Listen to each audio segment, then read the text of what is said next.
July was a really slow reading month for me, and I think I've just recently recovered.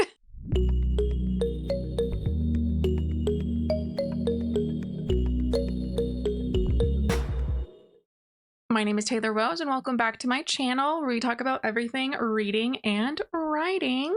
Essentially, what happened is I started The Way of Kings by Brandon Sanderson, which, if you don't have any context for this, the end result is going to be a 10-book, at least at this point, high fantasy series, and there are currently 5 books out. The kicker is, being Brandon Sanderson, each of these books is over 1,000 pages. So I read 2.5 of them in July and just became so exhausted.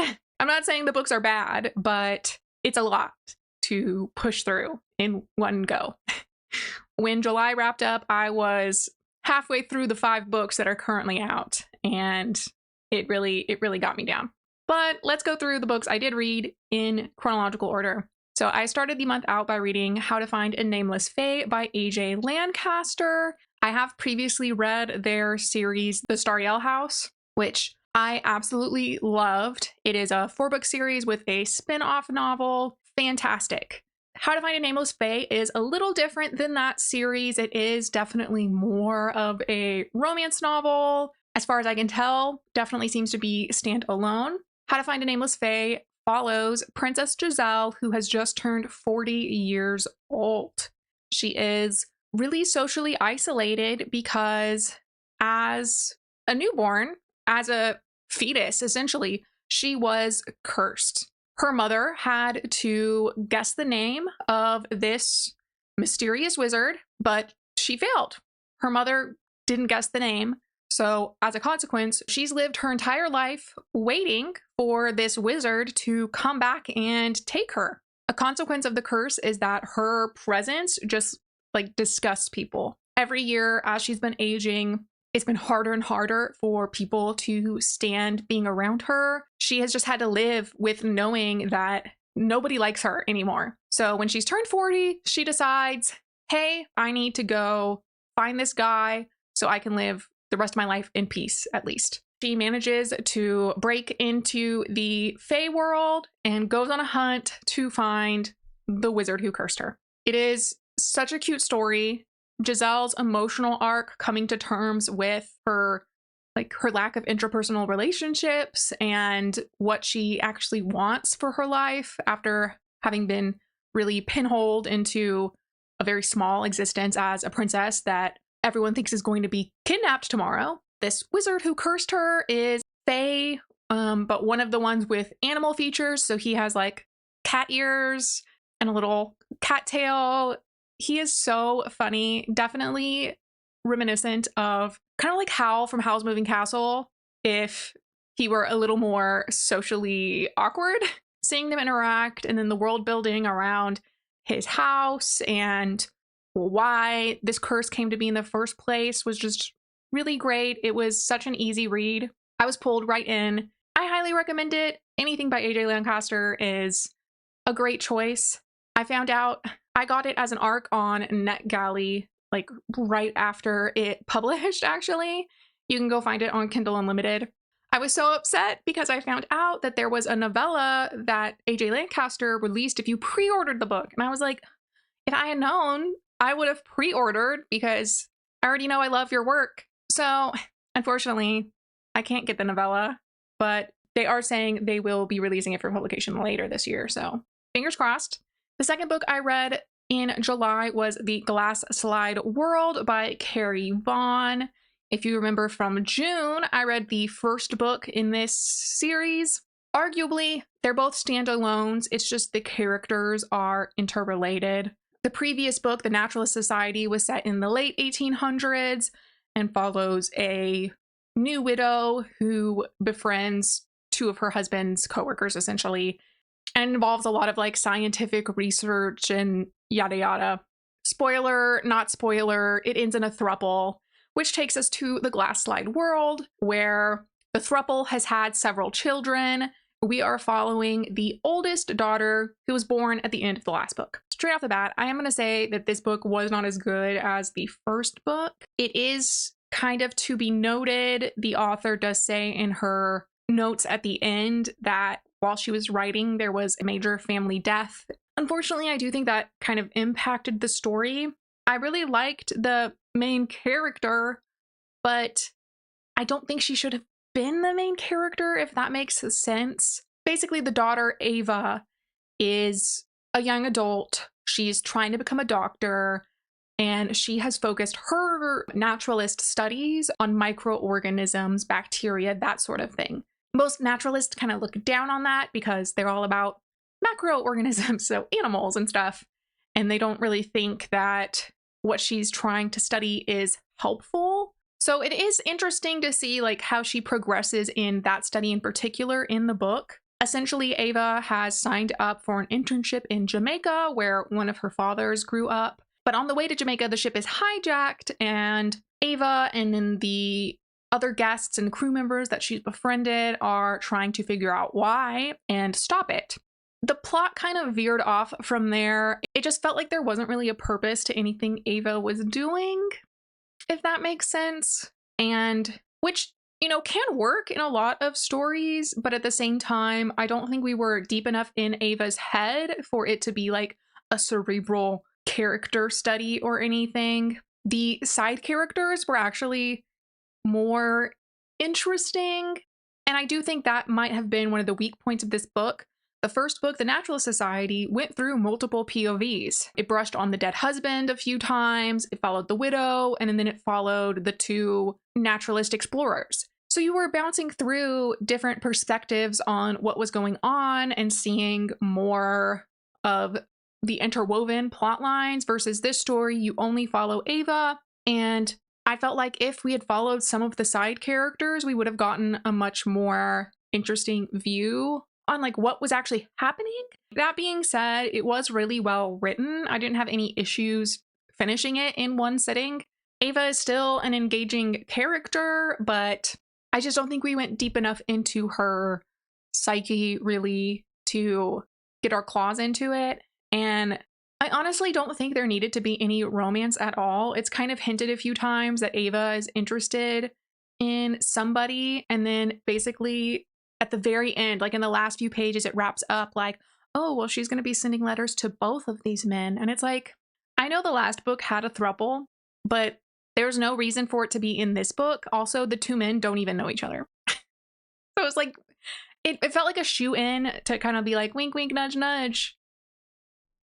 I don't know. The next book I tried reading, but actually DNF'd, was Death Becomes Her by Ina Harrington. It was an ARC I received on NetGalley, and it was published August 2nd, so it's been out for a little bit. And while I thought the concept was really interesting, it's about this girl who is able to like see the dead and kind of understand people's like deepest secret thoughts, and she has accepted a scholarship to go from Colorado all the way to England with her twin brother to attend university there. Then all this crazy stuff starts happening and she's trying to solve this like supernatural mystery. It sounded really intriguing to me and I was so excited to read it. I really think it needed the help of a developmental editor. Nothing made sense. I got like 5 or 6 chapters in and it just felt like things were happening because they wanted it to happen, if that makes sense. Like in the first 2 chapters, the girl wakes up, realizes her roommate's not in the room, checks her phone, sees that her roommate's dead. The dean of the university comes into her private dorm bedroom, sits on the dead roommate's bed, and is like, yeah, I heard what happened last night. That's terrible. I'm glad you're okay, though. The girl goes out, finds her brother, and the brother tells her, oh, yeah, a single male paramedic brought you back to your dorm room and put you in bed. Excuse you? Excuse you? While she was 100% unconscious, like she doesn't remember. She remembers the very beginning of the party, but nothing else. She doesn't remember anything. She was 100% blacked out. And I'm supposed to believe a singular male paramedic took her back to her bed. And nobody acts like that's absolutely insane. That is absolutely insane. That would never happen in real life. Maybe if she woke up in the hospital and was like, holy shit, where am I? The dean knew about it. Apparently that's cool. Her twin brother knew about it. He was like, oh, great, I'm glad you were taken care of. It was just absolutely crazy. And then she sees a guy that she remembers from the beginning of the party, and she immediately jumps to, oh my gosh, I remember him, therefore he drugged my drink, and that's why I blacked out. And it was just like, girl. So I DNF'd that one to preserve my peace of mind and went on to The Way of Kings by Brandon Sanderson, which was totally fine. Obviously, it's going to be this huge epic journey, but it's going to be like 10,000 pages final product. One of the things that Brandon's apparently doing with this series is that each book kind of focuses on a different character, but you're still cycling through POVs in all of them. So the first book, The Way of Kings, the main character of the book is Kaladin Stormblessed. Due to some reasons, he was drafted into the army and has a lot of trauma around what happened while he was in the military. So we've gotten to this point where he is now a slave and is forced to be a part of what is called a bridge crew. So imagine there's a desert with islands essentially separated by these huge gorges. And so the bridge crews carry bridges to go from island to island. However, this is during a war, so the other side just kills him off because they're the first people showing up on the plateau. He is really struggling with trying to balance like his trauma and his depression from that trauma and like all the bad things that have happened to him over the last, I think, 7 years versus him wanting to survive and take care of the people he's kind of put in charge of. It just kind of cracks me up because there are all these memes about how depressed Kaladin is, and I'm like, this dude is the most optimistic, depressed person I have ever met. He just keeps thinking like, I am so sad, life sucks, I should just die. And then literally a few seconds later, he's like, actually, we're gonna keep fighting. And it's like, I don't know. One of the other main characters is a woman named Shallan. So we get all of Shallan's flashbacks during Words of Radiance, the second book.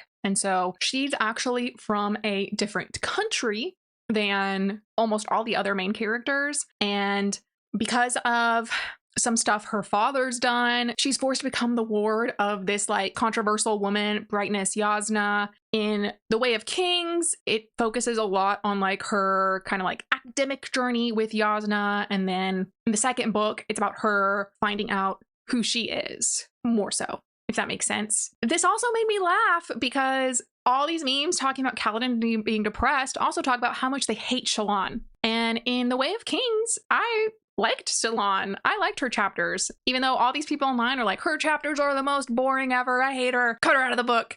I liked her. I'm being honest. I prefer following female characters. So in Way of Kings, I didn't really get why people didn't like her so much. Starting in Words of Radiance, I was kind of like, girl, you seem to make the worst decision every time you turn around. In the third book, Oathbringer, I still think she's being kind of silly most of the time, but at least it does go more into like her emotional arc and why she's making these decisions, I felt, more so than the previous book. A few of the other important POV characters, because Brandon goes through a bunch. He'll have interludes where he goes through like 3 or 4 random people and then goes back to the main guys. But there is Dalinar Kholin, who is a high prince in the Alethkar, the Alethi kingdom. He's kind of like spearheading this war that's happening as a result of his brother, the king, being killed years before. I was so attached to him. I was also really attached to Joel in The Last of Us. So I think that's probably why I am attached to Dalinar. In Way of Kings and then Words of Radiance,